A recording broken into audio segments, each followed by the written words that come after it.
पिघला दे जंजीरें, बना उनकी। देखिए, ऐसे अगर प्रश्न होते हैं तो इनका एलसीएम और एचसीएफ कैसे किया जा सकता है। बहुत ही आसान और जल्दी आप बताइएगा, समझ लीजिए अच्छे तरीके से। देखिए क्या क्वेश्चन है, 4 के पावर 7, 4 के पावर 5, 4 के पावर 6 और 4 के पावर 4 दिया हुआ है और इसका बोल रहा है कि एलसीएम और एचसीएफ ज्ञात करें। तो आपको क्या करना है, अगर देखिए नीचे अगर आधार देखिए सेम है, सबका बराबर है आधार, नीचे वाले को बेस बोल जाते हैं, आधार कहा जाता है। तो देखिए आधार सबका सेम है, तो अगर इसका एलसीएम निकालना होगा, एलसीएम निकालना तो ध्यान दीजिएगा कि अगर आधार सेम है तो जो सबसे बड़ा पावर वाला है उसी का लिख देंगे एलसीएम हो जाएगा। यानी सबसे बड़ा पावर इसमें क्या है, 4 के पावर 7 है, तो यही आपका आंसर हो जाएगा 4 के पावर 7। अगर एचसीएफ पूछ रहा है, एचसीएफ, तो इसमें देखेंगे कि सबसे छोटा पावर वाला कौन है, तो सबसे छोटा पावर वाला 4 है, क्योंकि 4, 6, 5, 7 में सबसे छोटा पावर इसी का है, यानी एचसीएफ हो जाएगा इसका 4 के पावर 4। देखिए कितना जल्दी बता दिए। चलिए इसी तरह एक और प्रश्न लेकर चलते हैं, देख लीजिए उसको कैसा है। तो ये रहा प्रश्न, देखिए ये प्रश्न है, इसमें देखिए कुछ अलग है, ध्यान से समझिएगा। इसमें दिया है 5 के पावर -11, 5 के पावर -100, 5 के पावर -16, 5 के पावर -10 का एलसीएम और एचसीएफ ज्ञात करना है। इसका भी तो देखिए इसमें क्या करना है आपको, तो इसका एलसीएम ज्ञात करना है। तो देखिए यहाँ भी आधार सेम है, लेकिन जो पावर जो है वो माइनस में है, तो माइनस में है। और यहाँ पर देखिए जो प्रश्न देखिए यहाँ पर प्लस था, यहाँ पर प्लस था, तो इसमें क्या होगा, जो सबसे बड़ा पावर हुआ वही आंसर होगा। तो आपको पता होगा कि -16 में जो सबसे छोटा पावर होता है, जो माइनस में जो सबसे छोटा वही उससे बड़ा होता है। तो आप खुद बताइए, जैसे मान लीजिए 11 हो गया, -11 है, -10 है, माइनस यहाँ पर -16 लिख लेते हैं, -16, -11, -10 और -9। इस बार इसमें सबसे बड़ा कौन है, तो सबसे बड़ा बता 9 है, उससे ये है, उसके बाद ये है, यानी जो छोटा माइनस में जो छोटा अंक होता है वही सबसे बड़ा होता है, यानी इसमें जो सबसे बड़ा है ये इसको हम मानेंगे। तो इसके लिए एलसीएम क्या हो जाएगा, 5 के पावर -9 और इसका एचसीएफ जो होगा 5 के पावर -16। तो दोस्तों याद रखिएगा, इसी तरह बनाइएगा।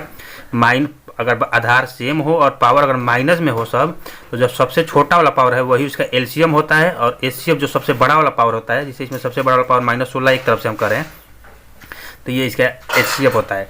और प्लस वाला में देख लीजिए, जो सबसे बड़ा पावर होता है वही एलसीएम होता है, और जो सबसे छोटा पावर होता है वो एचसीएफ होता है। चलिए चलते हैं नेक्स्ट प्रश्न पर। नेक्स्ट प्रश्न ये है, 2 के पावर q गुणे 3 के पावर 2 गुणे 5 के पावर 2। यहाँ पर दिया है 2 के पावर 2, 3 के पावर 4 गुणे 5 गुणे 7 सब गुणा में है, तथा 2 के पावर 3, 5 के पावर 5, 7 के पावर 9 का लॉसा ज्ञात करना है। यानी आपको इसका क्या निकालना है दोस्तों, एलसीएम ज्ञात करना है। तो देखिए ध्यान से क्या करेंगे, पहले इसको देख लीजिए, इस तरह हम इसको पहले लिख लेते हैं। 2 के पावर 3, 3 के पावर 2, 5 के पावर 2 गुणा 2 के पावर 2 गुणे 3 के पावर 4 गुणे 5 गुणे 7, इसको भी लिख लेते हैं। 2 गुणे 3 के पावर 5 गुणे 7 के पावर 9। इसे बताइए, पहले 2 के पावर 2 को देख लेते हैं। तो बताइए सबसे बड़ा इसमें 2 का पावर कितना दिख रहा है, जो जिस सबसे ज़्यादा पावर वाला 2 हो। तो यहाँ पर 2 के पावर 3 है, यहाँ पर 2 है, यहाँ पर 1 है। तो इसमें बताइए इनमें से कौन सबसे बड़ा पावर वाला है, तो सबसे बड़ा पावर वाला ये है। तो आपका एलसीएम लिखते समय 2 के पावर 3। आप चलिए 3 देख लेते हैं। तो 3 सबसे बड़ा पावर क्या है, तो यहाँ पर 3 के पावर 2 है, यहाँ पर 3 के पावर 4 है, और यहाँ पर 3 के पावर 5 है। खुद से बताइए कि इसमें से सबसे बड़ा पावर कौन है, तो सबसे बड़ा पावर 3 के पावर 5 है, क्योंकि इसका सबसे बड़ा पावर है। तो ये हो जाएगा आपका 3 का पावर 5। अब चलिए 2 का हो गया, 3 का हो गया, 5 देख लेते हैं। इसे 5 के पावर 2 है, यहाँ पर 5 1 है। तो बताइए कि 5 बड़ा है कि ये 5 के पावर 2 बड़ा है, तो ये बड़ा है, क्योंकि ये पावर 2 रखा है और ये पावर 1 ही रखा है, तो ये बड़ा है। तो यहाँ पर ये हो जाएगा इसका घोड़े। अब 2 देख लिए, 3 देख लिए, 5 लेते हैं। और कोई अंक दिख रहा है, हाँ 7 दिख रहा है, ध्यान से देखिए, यहाँ पर 7 दिख रहा है। तो इसमें आप देखेंगे 7 कहीं और है, हाँ 7 यहाँ पे, 7 के पावर 1 है, यहाँ पे 7 के पावर 2। तो आप खुद बताइए कि इसमें कौन बढ़ा था, इसमें 7 के पावर 2 बढ़ा, तो यही आपका 7 के पावर 2 आपका एलसीएम हो गया। तो ये आपका आंसर हो गया। अगर गुणा करके बताना तो गुणा करके भी बता सकते हैं, देख लीजिए दोस्तों। चलिए चलते हैं नेक्स्ट प्रश्न पर। देखिए मान लीजिए एलसीएम तो निकालना सीखिए आप, मान लीजिए इसका एचसीएफ भी आपको बता देता है कि एचसीएफ अगर पूछ दे तो आप एचसीएफ कैसे निकाल सकते हैं। चलिए तो एचसीएफ के लिए देखिए क्या करना है, सेम वही क्रिया प्लेस में ढूंढना है। तो एलसीएम के लिए सबसे बड़ा पावर वाला लिए है ना, तो एचसीएफ के लिए सबसे छोटा पावर वाला लेंगे। तो 2 का सबसे छोटा पावर क्या है, तो सबसे छोटा पावर 2 है, यहाँ पर 2 ले लिए। 3 के लिए ये 1 था, ये 1 था और ये 1 था, यही था ना, नहीं 7 इसके अंदर था, ये था ऐसे, हाँ। इसमें सबसे छोटा पावर क्या है, 2 है। फिर 3 पर जाते हैं तो 3 में सबसे छोटा पावर क्या है, 3 के पावर 2 है, तो 3 के पावर 2 ले लेंगे। फिर 5 में सबसे छोटा क्या है, तो 5 में ध्यान दीजिए इसमें हाँ एक बात ध्यान दीजिए कि 5 यहाँ पर है, यहाँ पर 5 है, लेकिन यहाँ पर 5 नहीं है, तो ये 5 नहीं इसमें आएगा। और कोई 7 इसमें 7 है, इसमें 7, लेकिन इसमें 7 है तो 7 नहीं, बस आपका यही आपका HCF हो गया। यानी 2 के गुणे 3 के पावर 9, 3 के पावर 2 9 एंड 9 दूना के 18 आंसर। यानी HCF आप इस तरह निकालिएगा। HCF निकालते समय आपको ध्यान देना कि इसमें जो है क्या उसमें भी है और उसमें है क्या इसमें भी है, और होना चाहिए तो बराबर होना चाहिए, बराबर। यहाँ ना कि यहाँ पर 3 गो है, यहाँ पर 2 गो है और यहाँ पे 1 गो है, तो आप 12 ले ली, नहीं, तीनों में जितना होना वही होना चाहिए। तो ये आपका हो गया इस तरह, ये आपका HCF निकल गया। आपके लिए नेक्स्ट प्रश्न आपके लिए देते हैं, जिसको आपको कमेंट में इसका आंसर बताइएगा। तो ये प्रश्न जो दिए हैं ये आपके लिए दिए हैं, तो इसका आंसर आप कमेंट में बताइएगा। आंसर कितना होगा HCF और LCF कितना होगा बताइएगा, जरूर भूलिएगा मत। चलिए चलते हैं नेक्स्ट प्रश्न की ओर। देखिए नेक्स्ट प्रश्न ये है कि 10a² BC 15ab C² BA² B² C² का लॉसा ज्ञात करना है। यानी आपको दोस्तों इसका LCM ज्ञात करना है। इसी तरह का प्रश्न एग्जाम में आता है, सिंपल तो सब लोग बना लेगा। देखिए इसको कैसे बनाएंगे, ध्यान से समझिए। तो 10 15 20 पहले इसका हम निकाल लेंगे LCM, 10 15 और 20 का। तो देखिए कैसे लिखना है, ये 10 से तो कट गया, 10 दूना के 20, ये कट गया 2 दान में, यानी 10 से ये कट जाएगा तो इसका तो काम खत्म। समझिए हमको आपको निकालना है 15 और 20 का LCM। तो आप खुद बताइए कि 15 और 20 का LCM, तो इसमें क्या गुणा कर दे कि इससे भी कट जाए, इससे। तो हम करते हैं, अगर 2 गुणा करते तो नहीं कटेगा, 3 करेंगे तो नहीं कटे, हाँ 3 करेंगे तो हो जाएगा। 20 3 60, यानी 60 जो है 20 से भी कटेगा, 15 से कटेगा। तो ये शॉर्ट ट्रिक है LCM निकालने का। तो यानी इसका LCM कितना हो गया, 60 हो गया। तो यहाँ पर हम लिख देंगे 60। अब चलते हैं A² B² C में। तो इसमें जो सबसे बड़ा पावर वाला वही होता है। तो इसमें सबसे बड़ा A है, यहाँ पर A² है, यहाँ पे A है, यहाँ पर A² है। तो इसमें सबसे बड़ा है A², तो हम यहाँ पर ले लेंगे A²। अब बारी है B की, तो इसमें B एगो है, इसमें भी एगो है, यहाँ पर 2 होगा, तो यहाँ पर सबसे बड़ा B² होगा। और इसमें C 1 है, यहाँ पर C², यहाँ पर C², तो इसमें सबसे बड़ा C² होगा। यही आपका हो गया आंसर दोस्तों। आशा करता है आपको समझ में आ रहा होगा। तो प्लीज़ कमेंट में जरूर बताइएगा कि आपको समझ में आ रहा है कि नहीं आ रहा है, नहीं तो फिर से आपको वीडियो बना के मिलेगा। और कोई और LCM आप चाहते हैं कि इसका LCM चाहिए, तो आप उसका क्वेश्चन आप डाल सकते हैं कमेंट बॉक्स में, उसका जवाब जरूर देंगे हम। चलिए चलते हैं नेक्स्ट प्रश्न पर। देखिए आपका नेक्स्ट प्रश्न ये है, x² + xy + y² और x³ - y³ का LCM ज्ञात करें। तो देखिए दोस्तों, अगर ऐसे हो तो हम कैसे ज्ञात करेंगे, ध्यान से समझिएगा। तो आपको कुछ नहीं करना, बहुत ही आप भी बना दीजिएगा, बहुत आसानी से एक बार सीख लीजिए, फिर कोई भी सवाल बना सकते हैं। तो देखिए हम इसको हम उतार लेते हैं, x² xy + y², इसको उतार लिए, एंड x³ - y³, इसी का आपको याद करना है LCM। तो देखिए क्या करेंगे, x² + xy + y²। इसको देखिए दोस्तों, ये कोई फार्मूला हमको लग रहा है कि सेट है। देखिए खुद देखिए आप, ये लग रहा है AQ - BQ के फार्मूला सेट है, क्या दिख रहा है नहीं जैसे। तो इसी का फार्मूला हम लगा देंगे। यहाँ फार्मूला था A - B A² + AB + B², यही फार्मूला होता है इसका। तो क्यों नहीं इसी फार्मूला पर इसको सेट कर देते। चलिए सेट करते हैं इसको। x - y, AQ का मतलब A का मान हो गया x और B का मतलब y। तो A - B करा तो हम x - y लिख दिए कोष्ट में, A² यानी x का स्क्वायर + AB यानी xy + B² यानी y का स्क्वायर। अब बताइए LCM निकालना है आपका। तो LCM आपका हो जाएगा, पहले तो जो मिलता है वो होता है। तो इसमें ये और ये मिल रहा है, तो पहले तो इसको उतार भी करेंगे। चलिए इसको उतार लेते हैं। इसको उतार लिया हमने, x² + xy + y² को हमने उतार लिया, क्योंकि ये दोनों में सेम है। अब जो बचा है उसको भी उतार लीजिए। यही तो आपका आंसर हो गया दोस्तों। समझ में आ रहा है। चलिए तो प्लीज़ वीडियो को सब्सक्राइब कर दीजिएगा, लाइक कर दीजिएगा, ताकि आपको सबसे पहले नोटिफिकेशन आपको मिले और वीडियो आपके पास सबसे पहले पहुँचे। तो चैनल को सब्सक्राइब करना मत भूलिएगा। चलिए नेक्स्ट प्रश्न पर चलते हैं। तो देखिए नेक्स्ट प्रश्न ये है, इसमें आपको इस क्वेश्चन से आपको LCM और HCF दोनों ज्ञात करना सिखाएंगे, दोनों निकालना सिखाएंगे। तो चलिए देखते प्रश्न उतारते हैं। x² - 9 है, और दूसरा जो प्रश्न है वो है x² - 6x + 9, यही आपका प्रश्न है। इससे आपको LCM और HCF दोनों निकालना सिखाएंगे। तो ध्यान से देखिए, x - x² - 9, यहाँ पर देखिए ये किसी फार्मूला पर सेट है। क्या हम इसको ऐसे लिख सकते हैं, देखिए तो ध्यान से, x² - 2ab + 3a²। कोई दिक्कत है, आप खुद समझिए। x², यहाँ पर 9 को 3 का स्क्वायर लिख सकते, तो अपने से आप यहाँ पर सेट कर सकते हैं। -2 a का मान या b का मान, यहाँ पे a का मान x और b का मान 3 कर सकते हैं। आप खुद से सेट कर सकते हैं। x² यहाँ पर 9 कम 3 का स्क्वायर, तो यह समझिए कि ए का मान हो गया और बी का मान है। इसमें आपको 2 ए पर सेट करना है, तो 2 ए का मान x, बी का मान 3 सेट कर दिए। अब देखिए इसको हम लिख सकते हैं एक्स स्क्वायर माइनस 3 का स्क्वायर, क्योंकि 9 है तो 3 का स्क्वायर लिख सकते हैं।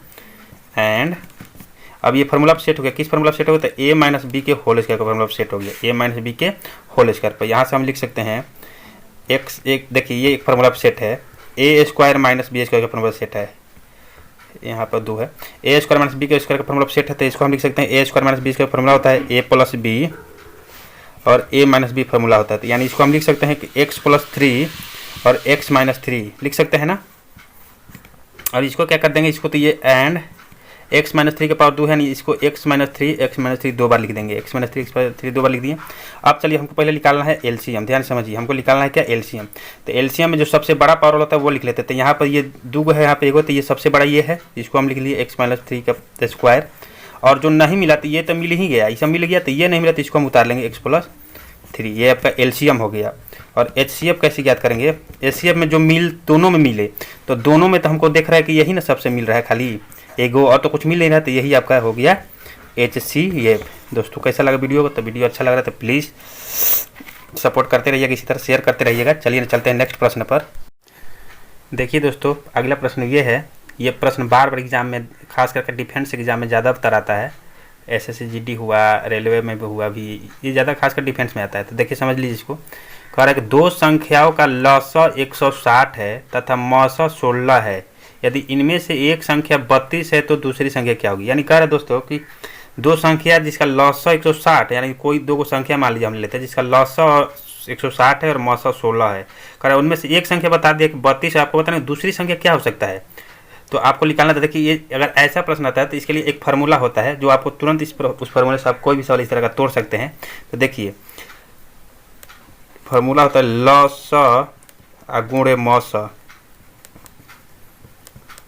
बराबर पहला संख्या गुणे दूसरा संख्या, यही दोस्तों सूत्र होता है। लसा गुणे मसा बराबर पहला संख्या गुणे दूसरा संख्या, यानी यही आपका इसी सूत्र से आप ऐसे प्रश्न को तोड़ सकते हैं जिसमें लसा मसा दिया हो और एक संख्या दिया हो और दूसरा संख्या पूछा, या फिर दोनों संख्या दिया हुआ है लसा पूछ रहा हो। यहाँ से आप 3 प्रश्न निकाल सकते हैं। देखिए क्या, पहले समझ लीजिए, उसके बाद इस प्रश्न को हल करते हैं। मान लीजिए अभी जो प्रश्न में देख रहे हैं इसमें लसा दिया है और मसा दिया है और एक संख्या दिया, तो दूसरा संख्या आप बता सकते हैं। इसी फॉर्मूले से आप और क्या निकाल सकते हैं, 2 संख्या दिया रहेगा, मान लीजिए दोनों संख्या दे दिया रहेगा और एक मौसा दे दिएगा 16, लसा पूछेगा तो इसी सूत्र से निकाल सकते हैं। और तीसरा भी क्या निकाल सकते हैं, लसा दिया रहेगा, 2 संख्या दिया रहेगा और मौसा पूछेगा तो ये भी निकाल सकते हैं। तो चलिए इसको प्रश्न को हल करते हैं। देखिए ध्यान से प्रश्न अपने सामने से, चलिए लसा कितना दिया है, तो लसा देख लीजिए, इस प्रश्न में 160 दिया है, तो यहाँ पर रख दिया 160 गुणे मौसा कितना दिया है, मौसा देख लीजिए 16 दिया हो, तो यहाँ पर रख देंगे 16 बराबर पहला संख्या कितना दिया था। देखिए कहा है कि एक संख्या 32 है, यानी ये यहाँ पर नहीं कर सकते हैं, तो मान लीजिए यही संख्या 32 है, पहला ही होगा, गुणे दूसरा संख्या क्या है, तो दूसरा संख्या मान लीजिए x मान लेते हैं, हमको नहीं पता क्या है तो x मान लेते हैं। अब देखिए कटाइए, तो ये कट जाएगा 16 दूना के 32, 2 से कट गया, ये 2 से भी कट जाएगा, 8 दूना के 16 यानी 80, यानी x का मान कितना आ गया दोस्तों, 80 आ गया, यानी यही आपका क्या हो गया, आंसर हो गया। यानी पहला संख्या 32 था तो दूसरा संख्या 80 था। और आप यहाँ से जांच कर सकते हैं कि क्या 80 32 का एलसीएम 160 आ रहा है, 80 32 का क्या एचसीएफ 16 आ रहा है। तो कैसा लगा दोस्तों, चलिए चलते हैं नेक्स्ट प्रश्न पर, उसको भी देख लेते हैं, वो भी बहुत इंपॉर्टेंट है। देखिए नेक्स्ट जो प्रश्न है बहुत ही इम्पोर्टेंट है और ये सवाल अक्सर बहुत लोगों को नहीं आता है और ये बार बार एग्जाम में ये प्रश्न आता ही, एलसीएम से ये प्रश्न और जो अभी इससे पीछे वाला जो प्रश्न बताएं वो। तो चलिए इसको समझ लेते हैं, ध्यान समझिए, फिर आपसे ये प्रश्न ऐसा कभी छूटेगा ही नहीं। कह रहा है कि 4 घंटियाँ 4, 6, 8 और 14 सेकेंड के अंतर पर बजती है, वे चारों इकट्ठी 12 बजे बजना प्रारंभ करती है, किस समय वह फिर बजेगी। यानी क्वेश्चन ये बोल रहा है कि कोई घंटी है जो 4, 6, 8 और 14 सेकंड के अंतर पर बजती है, यानी इतने अंतर पर वो अपने बजती है। कह रहा है कि अगर 12 बजे वो सब लोग 12 बजे जो चारों घंटी है एक साथ बज गई, तो फिर वो कौन सा समय है जो कि फिर वो लोग साथ में बजेगी। 12 बजे तो बजी है साथ में, लेकिन और कौन सा अगला समय है वो फिर बजेगी। तो ऐसे प्रश्नों को देखिए कैसे करना है, बहुत आसान है, सिंपल कुछ नहीं करना कि कितना है, 4 है, 6 है, 8 है और 14 सेकंड है, यही है ना। तो इसको आपको क्या करना है, पहले निकालना है एलसीएम।